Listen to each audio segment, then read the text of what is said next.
very far from 0, which is the 1963.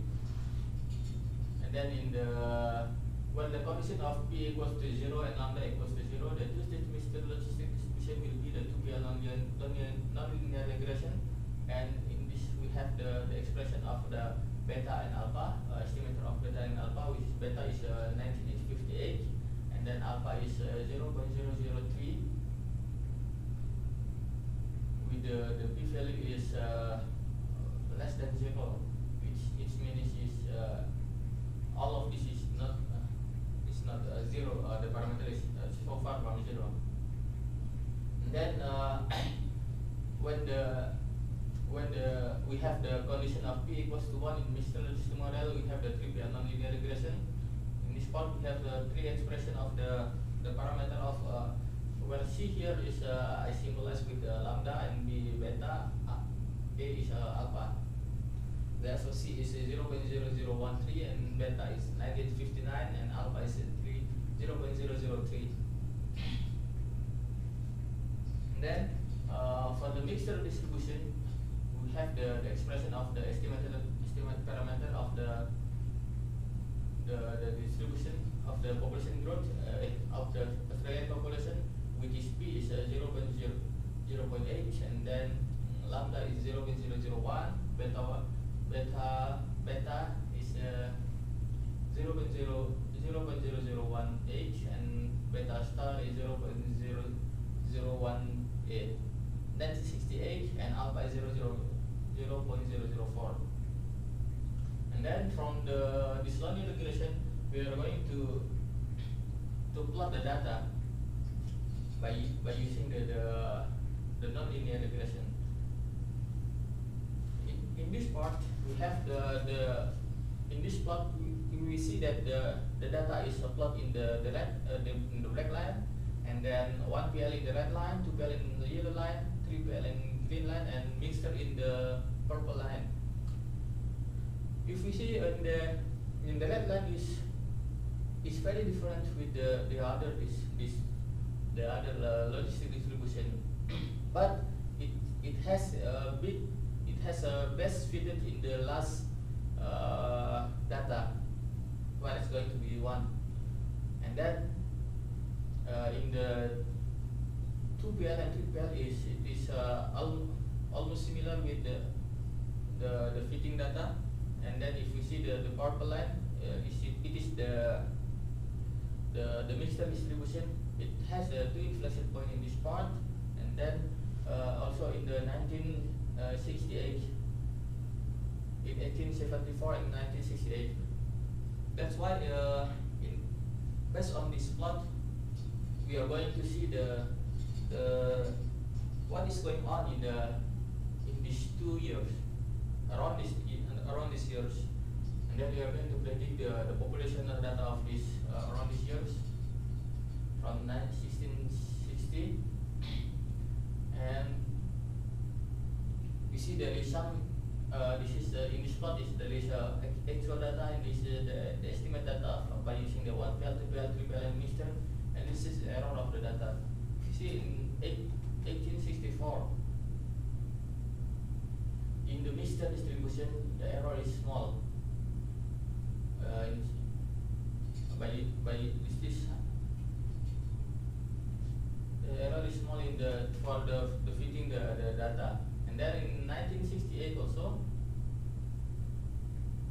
the error of the mixture distribution is small, around the 2 inflection point. Then we see in the model selection data, we will compare this 4 model, 1PL, 2PL, and 3PL, and mixture model by using the AIC, BIC, and MSE of the data. Well, the base model should have the smallest AIC, BIC, and MSE.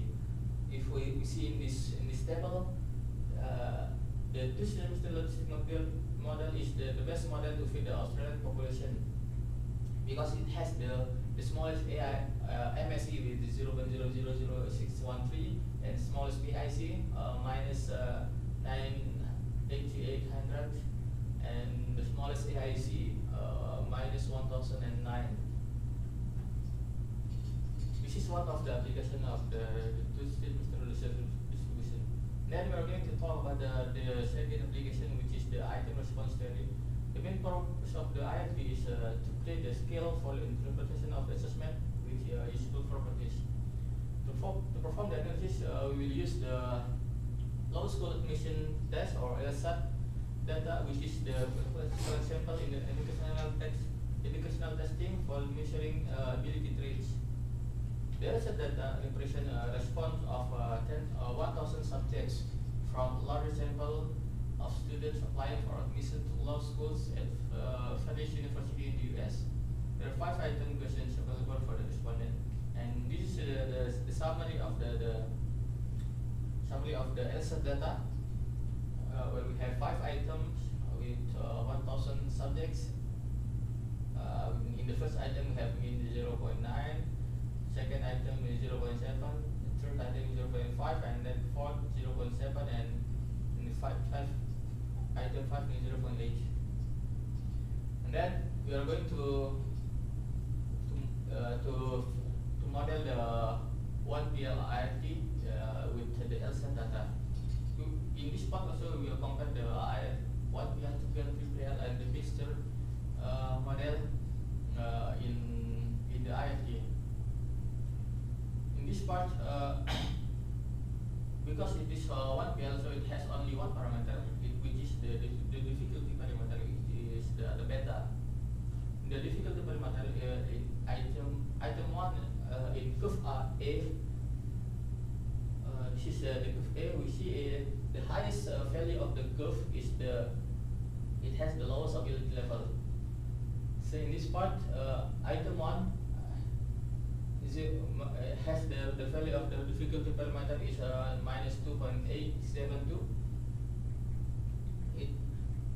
The lowest ability level is its mean is this is the most difficult.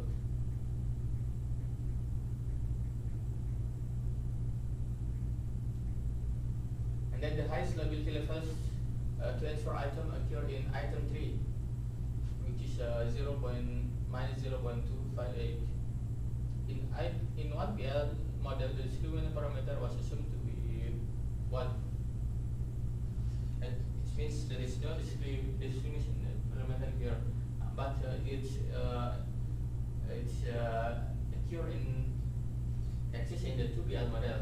While here we have the two parameter, which is the difficulty parameter and the discrimination parameter.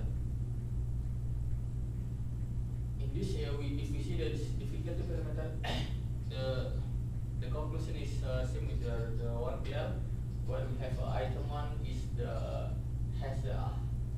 height at the lowest ability level is -3, and item 3 is the highest ability level to answer item 3, which is minus 0.283. And then the discrimination parameter is if we see the value is from 0 to 1. In this part, most of the item has a discrimination more than 0.5, which is high enough. The higher value of the discrimination parameter is the more likely the item discriminates among other X minus. And then in the 3PL, we have one more parameter, which is the Gaussian parameter. In this part, the most value of Gaussian parameter is very close to 0. If you see, it indicates the probability that very low ability individuals will get item change is very low. So in the Gaussian, they have a low opportunity to get the Gaussian answer to the correct answer to guess. And then we will compare this IFT model, 1PL, 2PL, and 3PL model with the ministerial logistic model also, with based on the IAC, AIC, BIC. And this log likelihood we will use to calculate the AIC and BIC. Smallest AIC and BIC are the best model. In this part, according to the AIC, 2PL is the best model and 3PL is the worst model. According to the BIC, 1PL is the best model and the mixer model is the worst model. Then for 1PL and 2PL are good IFT model to feed the LSAT data. You see this part in mixture model is not always good to fit the data, but it can be one of the model that can be used to fitting other data also, like we see in the first part. It has a best model to fit the Australian population data. And then we are going to talk about the application and the statistical process control. In this part, we especially talk about the UMA. The UMA is defined as the ZI equals to lambda xi plus 1 minus lambda zi 1 minus 1, where xi is the current observation and lambda is a smoothing parameter. It is a constant from 0 to 1. The control limit of UMA is done you have a UCL and UCL expression like this one, where L here is determines the width of the control limits.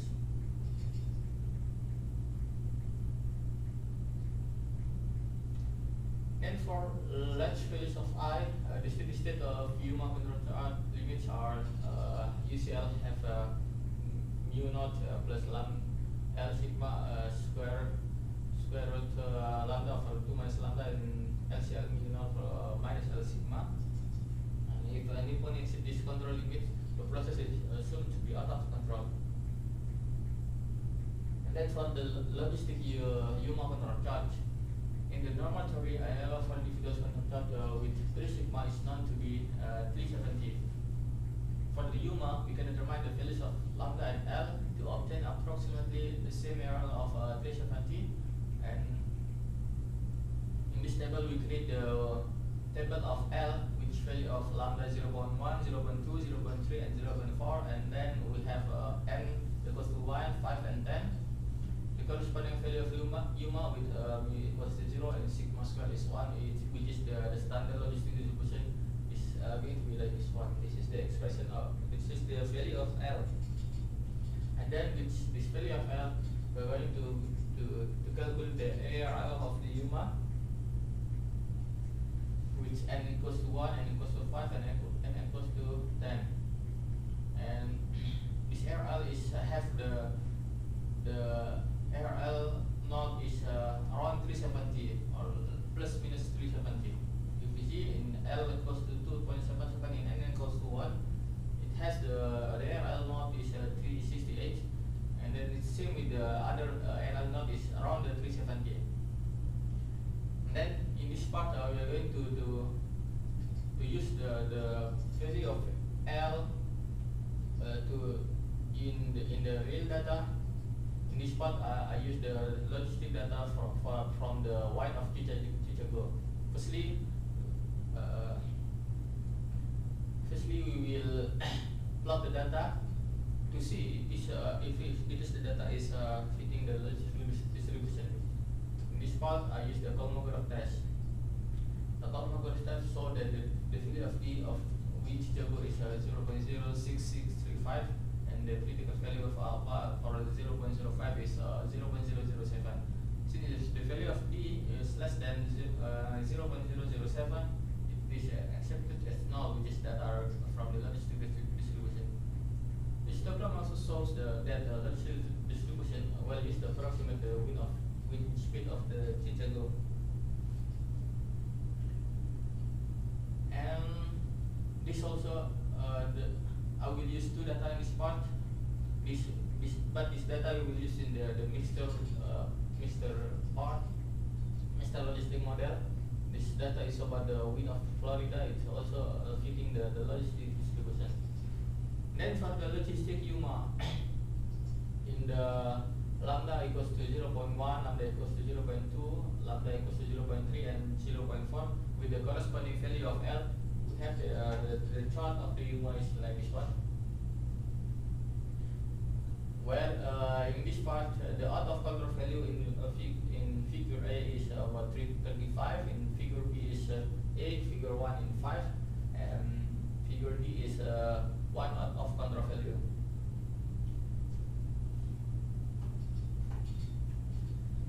And then after after discuss about the logistic model, we are going to discuss about the mixture logistics of the UMA. When the ML UMA, we call this ML UMA is defined as Z1. Z1 is equals to lambda Y1 plus 1 minus lambda GI1.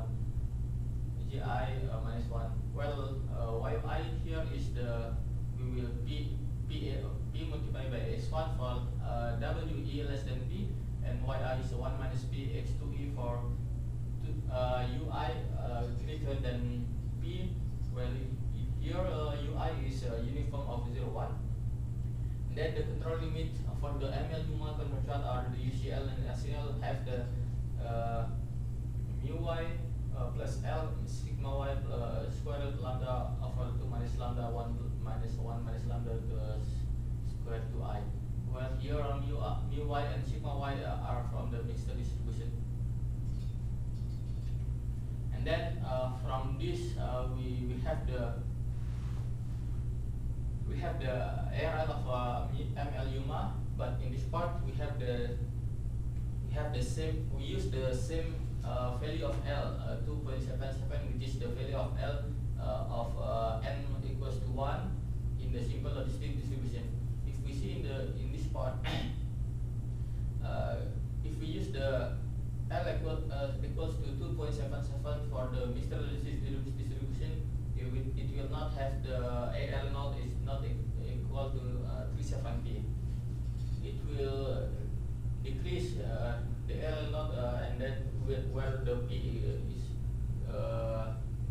higher or 0.10 until 0.5.